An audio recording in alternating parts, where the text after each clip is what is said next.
Hello team, good afternoon, good morning, good evening, wherever you are in the world, you're going to be having a different greeting. However, how exciting month we are about to start in, last month of the year, and a month that can be both very exciting but at the same time very stressful. It all depends on your approach and whatever you're telling yourself in your head. It is very normal that at this time of the year you're going to have thousands of fitness influencers like myself telling you different things, telling you, hey, don't throw into the bin everything that you have done, or telling you or making you feel bad about your choices in order to kind of build momentum for then you buying them programs in January. So it's all marketing, and I have been dealing with this for 8 years, and one thing I have to say is, with me, the 32 people of you, and that's the reason why I started the 31 that I currently have on you on the team, will not be listening to those things. I'm not going to be putting or questioning the choices that you make during the time of Christmas. I'm not going to be building anxiety or building a negative relationship with this time of the year. At the end of the day, all the tools and all the information and everything that I try to educate you on is on how to apply daily habits for you to sustain a healthy way of living. And more than anything, our end goal is longevity. So with this being said, and us always being connected to what we're doing in here, we understand that we go through ups and downs in our journey. That there will be times that we have more time availability, more focus for us to meal prep, for us to go on the walks, for us to do the sessions.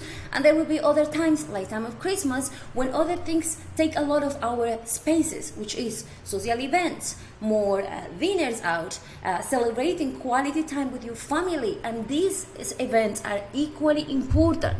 I cannot pretend for you to achieve your goals if I am pretending that you will be isolating yourself, you will be living in your home, eating from a Tupperware. That is not what I am expecting. Of course, each of you will have different commitments to your journey based on the importance of you getting better or you getting healthier.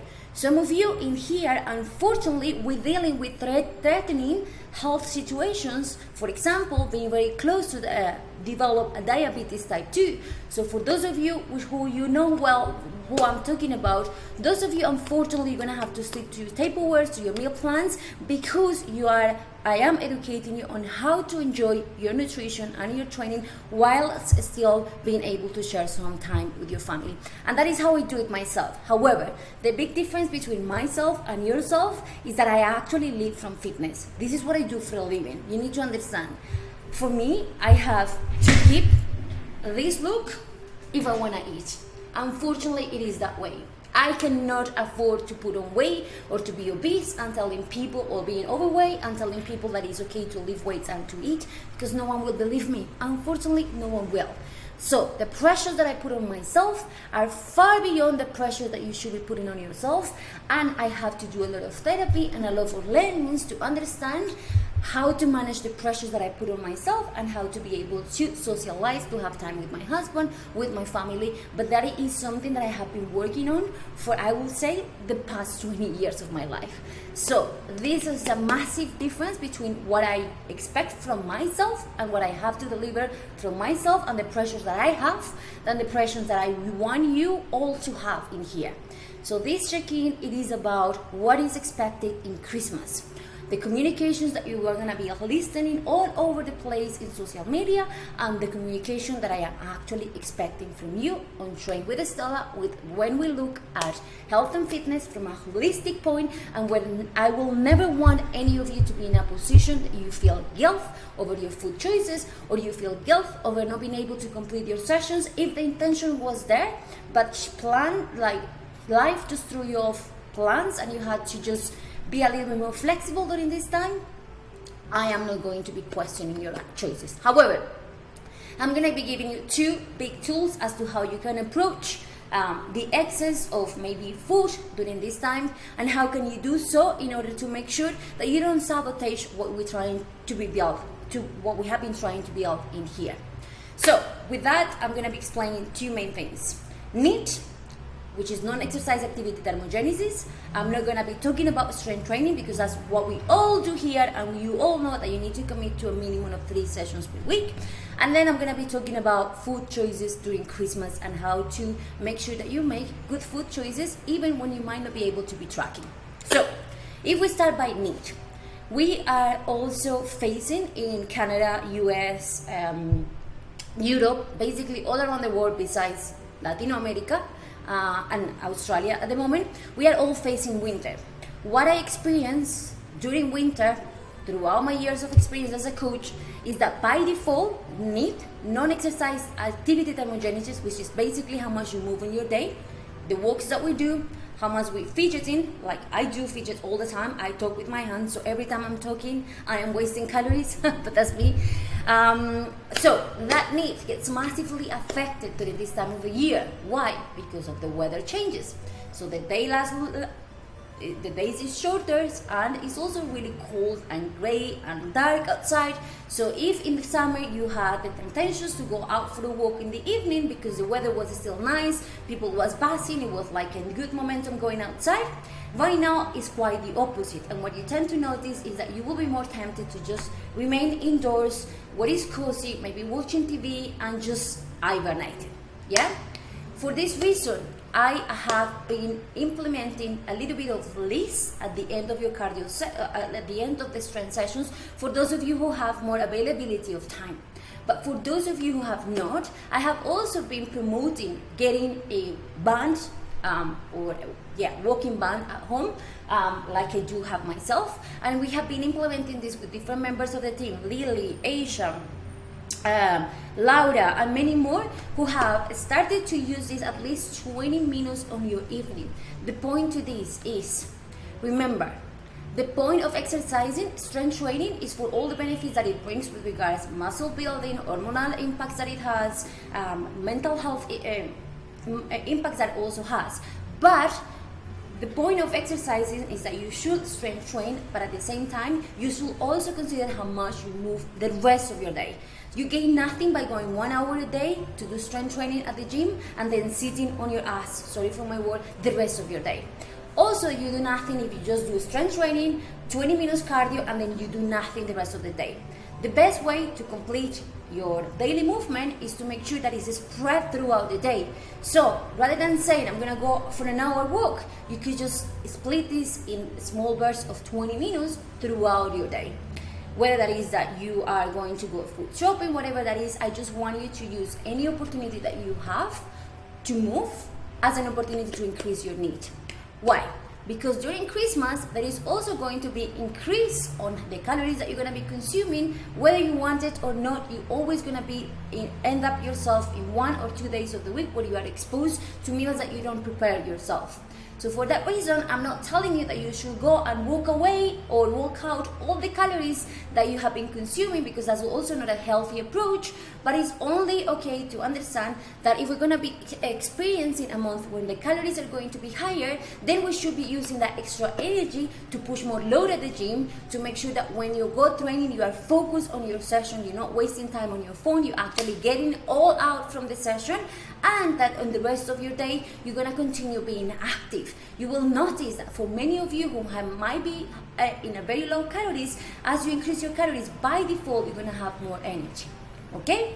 So increasing the need and taking more output from your session during this time of the year is going to be huge, and it's going to be massively beneficial to you. Lastly, food choices. How to make better food choices when you have been going out more often than normal and or on your day-to-days. And this is just very simple. I just shared a podcast on the chat, on both of the chats, men and female. This podcast from Stefano. I really struggle with his name, but he's the owner of My Pump, and she is the owner of Vital Fitness. She is an expert on peri and postmenopause, females' hormones in general. It's just that he targets on peri and postmenopause, and he's an expert on strength training, and he's really changing the way people perceive strength training. Not more myth about getting bulky, it's actually about the benefit that strength training brings to you. In that podcast, I talk about the importance of, they talk about the importance of just prioritizing whole foods.